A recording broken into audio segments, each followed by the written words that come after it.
today we are going to explain the rules of the circulatory system game with Claudia, Pablo, Florence, Adriana, Elena and María. Let's go! In first place, we'll have to know where to put each token so we can play properly. We have to put 2 carbon dioxide tokens in each cell, 1 token for each team. 2 waste tokens in each cell, 1 token for each team.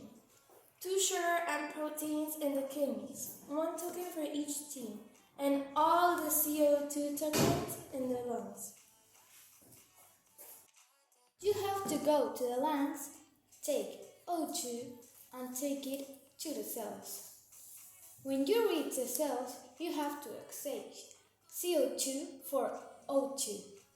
Then you take the CO2 to the lung.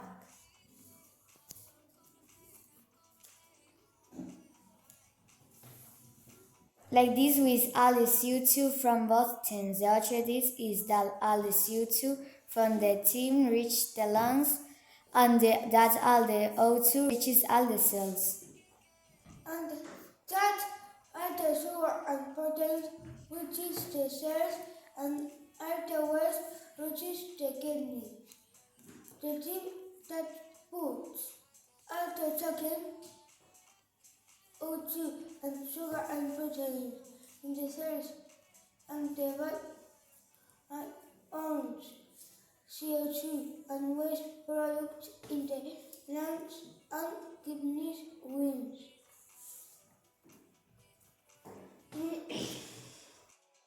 The red cells are the ones you have to move all the time. You roll the dice and multiply what you get by 4 and move each square.